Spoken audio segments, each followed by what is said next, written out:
said I could have explained it better, and I could have. But I did it that way only because whenever you're trying to teach a person or enlighten a person about a situation that they have no type of prior knowledge about or education on, then you have to break it down as simple as possible so that everybody can get the point that you're trying to make, especially when you don't know what type of audience you have. And I do know that it's a lot of straight guys from my job as well as my school that follow me and don't know none of the terms that I was using.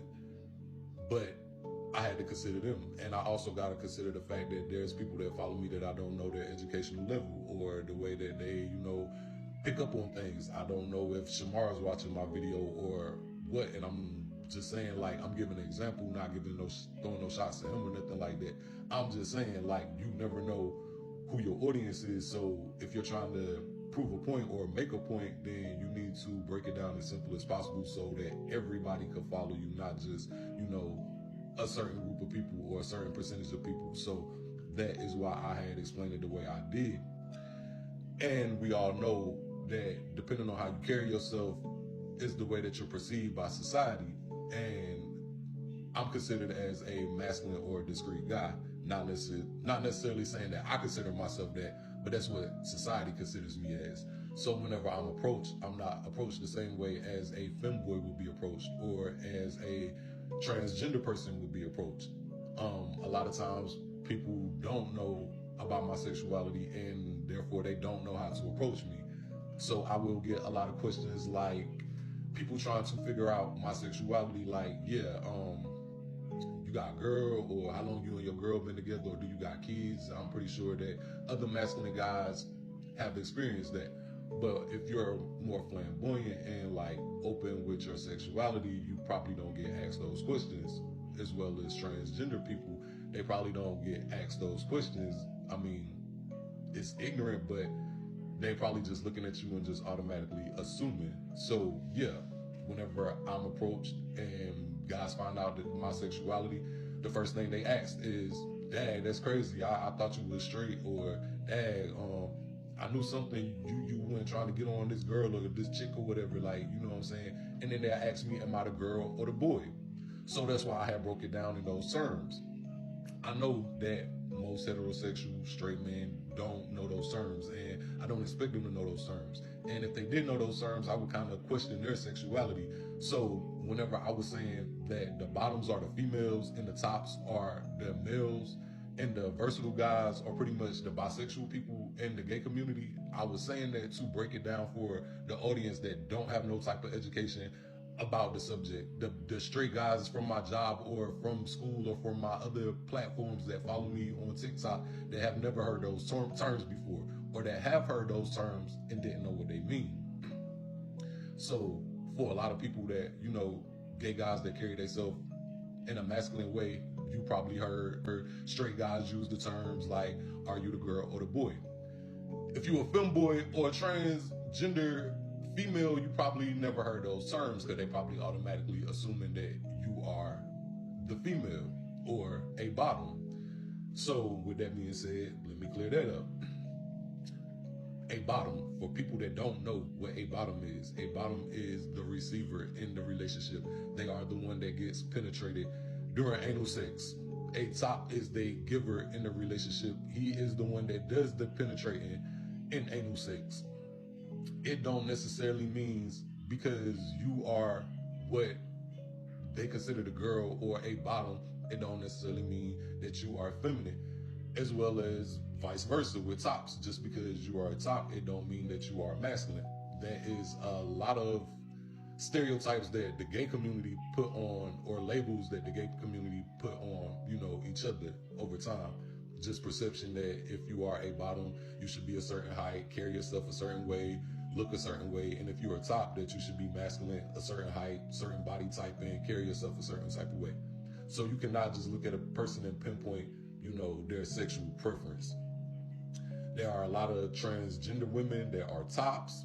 There are a lot of flamboyant tops and feminine tops. There are a lot of masculine bottoms. There are a lot of bisexual bottoms. And for some reason, the gay community cannot put their mind around it. But I do know some bisexual bottoms, and they have girlfriends, and they the ones that like to get penetrated. They don't like to penetrate at all. They feel like they'll penetrate their female and get penetrated by men. So a lot of times, that's crazy. A lot of times females feel like any guy that's bisexual gets penetrated. And it's the opposite with the gay community. The gay community can't understand how a bisexual guy can get penetrated. So again, hopefully that clears up that little issue with, being bottom, top, and versatile. Well, versatile, you could be either or. You could be the top or the bottom in a relationship. It don't mean that you have to be both.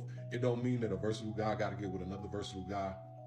It just means what I said. Like, hey, if you versatile, you could be with a top and be okay with it. You could be with a bottom and be okay with it. There are some versatile guys that prefer other versatile guys because they like to flip-flop. They like to do both during intercourse every time. But for the most part, when somebody identifies themselves as being versatile, that means just like, hey, I don't necessarily have a preference. I could be the top or the bottom, or straight people that don't know still what I'm talking about. I could be the boy or the girl. That's all that means. That is your sexual preference. Now moving on to sexual orientation. Your sexual orientation, meaning whether you're straight, gay, bisexual, you know what I'm saying? That's your sexual orientation. So when it comes down to sexual orientation, a lot of people throw in being discreet as a sexual orientation, and that's not a sexual orientation. A lot of guys that are discreet are gay, are 100% gay. You know what I'm saying? And they just low-key with it. They prefer not to put their business out on the street. They feel like whatever they do behind closed doors and in their bedroom is only their business. Yeah, they might have one or two friends that, they discuss things with or share things with, secrets with, but for the most part, they're not about to talk to anybody about anything. And the reason why, I consider myself discreet is just because of that. I don't discuss what go on in my bedroom. If you know I'm gay, then hey, that's you, I'm gay. But me just to sit there and give you all the tea about what's going on in my bedroom, what we do, what, I do sexual, I'm really not going to do that. And don't expect me to. And it's to the point that, like I said earlier, I hang with a lot of straight guys. So a lot of straight guys will be like talking to me, and then I'll say something out the blue like, oh, that dude cute, or yeah, I know you talking about he fine. And they'll be like, what? And then I'll throw them off guard, and they'll be like, oh, I be forgetting. You don't never be talking like that. Yeah, because for one, I don't want to disrespect y'all. I already know how y'all act, how y'all move. And two, it's not y'all business. So with that being said, that's being discreet. Okay, and when we talk about DL men, it's not necessarily a sexual orientation either, but I can see where it could fall into the category. But whenever you're talking about, DL men don't necessarily mean bisexual men, even though a lot of bisexual men are DL, and I know that might confuse a lot of people when I say that. But again, DL men don't necessarily mean bisexual men, even though a lot of bisexual men are DL. A DL person is just a closeted gay person or a closeted bisexual person.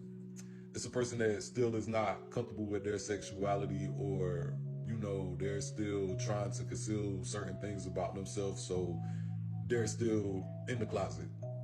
Now, you have the denial DL people. You have those people that are obviously gay. The whole world knows they're gay, and they just don't know they're gay, and they walk around here like nobody knows about them. They just delusional people. We're not even talking about those type of people. That's for a whole nother conversation. We're talking about, the gay guys that get into fake relationships with females to make it seem like, they're heterosexual, or guys that, be in relationships with other males, and whenever they're with their straight homeboys or with, other heterosexual people out at work or wherever the case may be, they use the terms or the pronouns she or female pronouns when they describe their significant other. So you have, like, for example, I was in a relationship with a dude, and he would be on the phone with his homeboys, and they'd be like, what you doing? And he'd be like, shit, sitting over here looking at this movie with my old lady.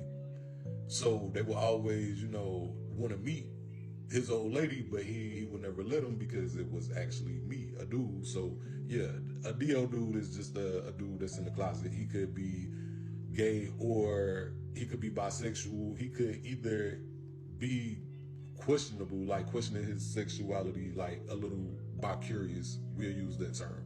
So that's all a DL person is. A DL person is a person that, is not quite ready to accept their sexuality, and they're not ready to come out the closet. They're not ready to live their life openly with whatever their truth may be, if it's straight, gay, well, bi-curious, gay, or bisexual.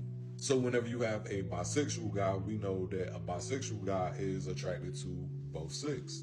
They are attracted to males and females. So whenever you have a bisexual guy, a lot of times he is DL just because he still deals with females, and he don't want to stop dealing with females. And if he disclosed this type of information to females, it's a chance that they will no longer talk to him. So a lot of DL guys, or a lot of bisexual guys, are DL only to save face for females, to be honest. Because if females would still deal with guys that were openly bisexual, a lot of these DL men would not exist. They would be openly bisexual. And the reason why I say that not every bisexual guy is DL, because not every bisexual guy is uncomfortable with his sexuality or embarrassed with his sexuality. It is a lot of openly bisexual guys out there, and the same with dealing with a verse guy. Just because you're dealing with a bisexual guy, ladies, it don't mean that one day he's just going to wake up and want a man. It don't mean that he's going to cheat on you with a man.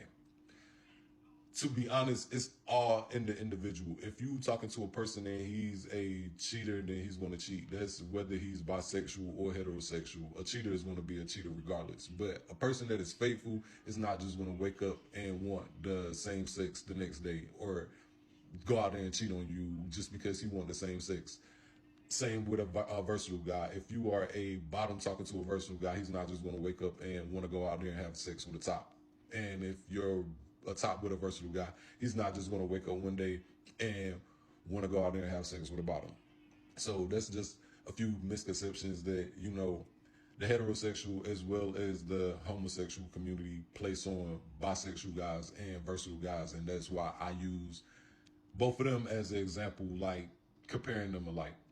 You have another level of guys. This level of guys consider themselves as freaks. These are the guys that, all of the homosexual gay community, we know about these guys. These are the guys that, whenever you was in school, they used to hump on you, but they was straight, or, you know what I'm saying? These are the guys that, have really no limitations when it comes to doing sexual things. And I know a lot of people consider themselves a freak, and they're not a freak. If a person say they're a freak and you ask them what classifies them as a freak, and they just be like, oh, I eat booty, I eat cat, I lick toes, or I suck dingaling, or stuff like that. That's average. That's normal stuff now. You get what I'm saying? That don't classify you as a freak. That's everyday sex now. That's foreplay now. That don't classify you as a freak. When I say freaks, I'm talking about those people that are into public affection, if you know what I mean. Like the people that go out there and have sex in public. I'm not sure if y'all seen the video that's going around on Facebook, if y'all got Facebook or whatever, but the video going around on Facebook where the black guy is like having intercourse with a dead raccoon that got maggots coming out of it, and he's not wearing no protection.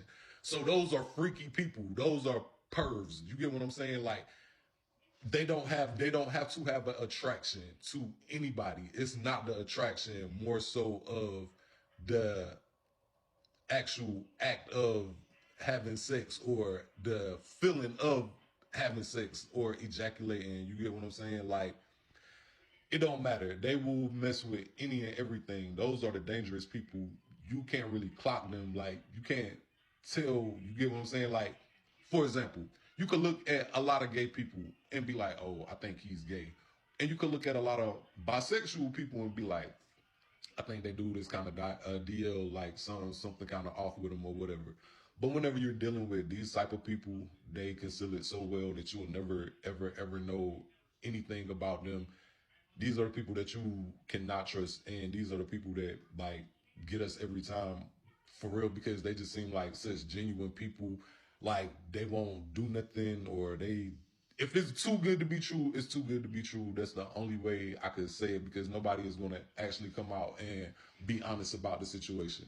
So yeah, if a person is willing to, have sex with an animal, best believe they will have sex with anybody. They will have there's nowhere that the line is drawn. They will go out there and mess with a man. They will go out there and mess with a woman. They will do things in public. They just, what I'm saying? Like, you can't trust them around your kids. You can't trust them around your animals. You can't trust them around nothing or nobody, because they are just driven by sex. It's not an attraction. It's Most people are driven by attraction, and they don't have that type of attraction. So when y'all up here worried about DL guys or bisexual guys, when y'all really should be worried about these so-called freaky guys that consider themselves freaks.